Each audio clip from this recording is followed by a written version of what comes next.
Hello there, friends! The ESL Pro League has finally begun, but before diving into the world of Tier 1 CS again, I suggest that we sort out all the most interesting news of the past week, news on reshuffles, results of the qualifiers for RMR. In general, as always, there's a lot of interesting things for us to discuss. Let's get straight to it. And as always, let's start with reshuffles. Literally on the same day as the last video was uploaded, ANS confirmed that Nerds became their new player and took place of Valde. Here's what NAVI says about him. Yeah, I mean, I've been keen on Nerds for a long time. I was even asked about him by Endpoint back when they picked him up, just when he joined FPL. And I also was very hot on him in the summer. It was just a no-brainer that we had to pick him up this time. So yeah, Nerds is going to be a good fit for us, I think. I've been watching his game for a long time and I think he's a great player. I would say that they have certain similarities, but at the same time I would say they're also different. I think Spinks is maybe a bit more calculated, where Nerds is a bit more aggressive, but at the same time, they fill out a lot of the same roles. In general, everything came out as expected. ANS were looking for someone with the style of Spinks, and it seems like they have found one to fit the standard perfectly. Now, let's see if they can repeat the success of last year. Well, as for Spinks himself, at the moment he hardly expects to win anything, all because the information about Dupree was confirmed. He will indeed miss the ESL Pro League because of the birth of his child, and he will be officially replaced by Jax. As I understand it, Dupree will miss only one championship and will return just in time for the qualifiers for the major. Apex told in an interview that they would play just for fun at the EPL, because Jax is a funny guy and they don't plan to play a straight up tough game with him. And the information about the replacements in Furia was not confirmed in fact. The organization made a statement that there was a confusion in ESL. They failed to add Drop, who doesn't plan to leave the composition, and Kawiz was registered just a spare player, and the official reshuffles were held in BIG. We all knew that Syrson had left the team due to some strange reasons, and now the Germans announced their permanent new sniper, and that sniper is hyped. They have already played several matches with him, and judging by statistics, this guy is very good. But I wonder what will happen to Syrson. That's a big and open question. I hope that his English is good, since there are just no teams to join in Germany right now, unless he will try himself on the Tier 2 scene. And finally, on the lineup updates, reshuffles have occurred in the second team of EG, which is EG Black. Wiz left in order to join the main lineup of Evil Geniuses, and Junior took his place, now on a permanent basis. But well, it still didn't help EG to pass through to RMR. They have 15 players in their org, a bunch of coaches and analysts, all kinds of management staff, and according to rumors they even get paid like in the best teams in the world. For example, Breeze gets paid more than $30,000, but they lost to Team 1 and failed to pass on to RMR, which means they won't get to the major either. By the way, a funny story turned out with all of this. You probably know Kassad, a former coach of 100 Thieves, and now he's an analyst. Long story short, this guy has an interesting hobby. He constantly and quite harshly criticizes EG. His main point is that this is not even a team now. Everything is terrible in the organization, and in the current realities they will never win anything, and the incompetent leadership is to blame. So he promised to pay $1,000 to the team that will get Evil Geniuses out of the qualifiers for the American RMR. And this team turned out to be Team 1. Kassad fulfilled his promise and paid them $1,000. A nice bonus. And now I have some very useful info for you guys. Many of you might still buy games for full price on Steam Market and play CSGO without Prime, meeting cheaters in every match.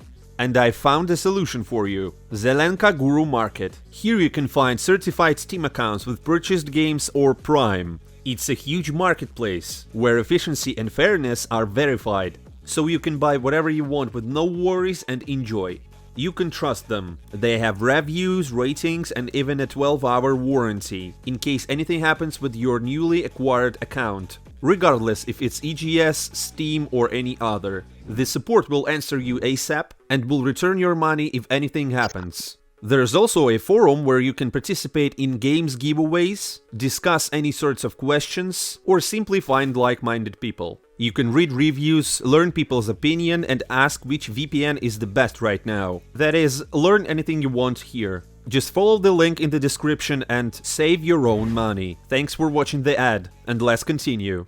Since we started talking about qualifiers for RMR, let's sum up some results here. We will start with the American region. And for those who still doesn't know how the system works, these were the RMR qualifiers, not for the major itself. That is, these teams will get to RMR, where they will fight for a chance to get to the major. Due to the fact that Team Liquid and Furia performed well in Brazil, they immediately got slots for RMR, and the rest had to sweat in order to earn it. Complexity, Pain, MIBR, Team 1 and 3 other American teams cope with this challenge. Bestia, Imperial, Fluxo and 3 other Brazilian teams were selected from South America, and our old pal called Zira managed to grab the chance with his Team 00 Nation. They had to fight with 9Z for the last place. Much more interesting is what was happening there in Europe. There were no super unexpected things, such as that time when G2 didn't go to Rio. Now everything turned out to be quite predictable. Hooksy and his team steamrolled their opponents in a very casual way and achieved the score of 3-0. It's funny that all their rivals were picking Nuke as their maps. Yeah, the same map where G2 has 100% win rate on the tier 1 scene. And for some reason the top 120 teams decided to make Nuke their decisive map on best of 1 against G2. What were they thinking? To cut the long story short, this was the easiest way for G2 to get into RMR. The following teams managed to get out of Group A, even if it was quite challenging for them. Astralis, B8, a Polish Gang 9, Turkish Dream Team Eternal Fire, Viperio and Into the Breach, as well as the new team of Boombl4, 1 win. Tricked, So and Havu took the border places, which meant that they will have another chance to qualify for RMR. The other teams didn't pass. It was Group A, and in Group B the rosters were less popular. So Apex and Gamer Legion easily qualified with a score of 3-0. Only OG could make a great competition for them, but don't forget that they had to play without Nexa. By the way, it is still unknown what suddenly happened to him, but in any case, the team managed to get together without the captain. Dexter's and Flame's great shooting was enough to get 3 victories purely based on individual stats. They only stumbled once against Heat, but it's okay, they still went further. Who also got their places at RMR? The list consists of Falcons, Monte with Samdayang, iNation, Aurora and Force. 500, Heat and Jano will get another chance at the additional tournament. By the way, it has also ended already, and only 500 and the Portuguese team SO were selected from the last chance qualifier. People had a lot of questions about Bulgarians from 500 at the time. Many suspected them of match fixing, some even says that they have been playing with a radar hack. Anyway, the guys have been selected for RMR and we will have the opportunity to see them in action on LAN. Soon we will see whether they deserve to be there or not. Interestingly enough, besides Vitality, only one French team passed to RMR, and that team is Falcons. Kenny decided to waste no time on the pro scene and immediately showed everyone a badass performance. Unfortunately, neither LDLC nor Heat nor anyone else got to RMR. By the way, in almost every match, Kenny S was in the first place in terms of stats, and by a serious margin too. It's so good to see him shine again. And Flasha and JW didn't get to RMR also, and Alu's team wasn't successful enough to do it too. Everything else wasn't a great surprise for us, basically. Well, and now let's talk a little more about OneWin. Their coach Hooch told in an interview what roles Boombl4 decided to take on. Boombl4 is a second caller in the team. He prompts during rounds and during breaks. We are trying to find a scheme that will allow people complement each other. So far, Kirill is coping well with this role. We also learned from this interview with Hooch that OneWin started training only on February 3rd, and judging by the fact that the guys were able to qualify to RMR almost without training, things are going well in the team and Boombl4 is really useful as a second caller. By the way, OneWin got into Group A on RMR. Here we have NAVI, FaZe and a bunch of other top teams. In theory, we may see Boombl4 fight against his former team, perhaps even in the first round. But it would be even cooler to see a best of 3 after 2-0 or 2-1. This will definitely become a reason for discussion within the community. In the second group we have G2, Cloud9, Heroic, BIG, Spirit and all the others. We will get the chance to see the teams compete already in April. There will be a huge amount of CS. I also have some interesting news for you prepared for the last. For example, Eternal Fire finally won something. After Woxic left the team, things went uphill for them. They qualified for RMR and won the CCT Central Europe Malta Finals and took $50,000. The guys even managed to return to HLTV's top 20. And finally, Finally, CSGO has updated its online record again. The game hit 2 records at once since the last update. That's just fantastic. I also promised you a big interview with Samda Young about the situation in NAVI and so on. But I think we've already talked about a lot of things in this video, so I'll leave it for the next one, which will be released very soon. At the same time, we're watching the ESL Pro League, so don't forget to hit that subscribe button in order not to miss anything CSGO related.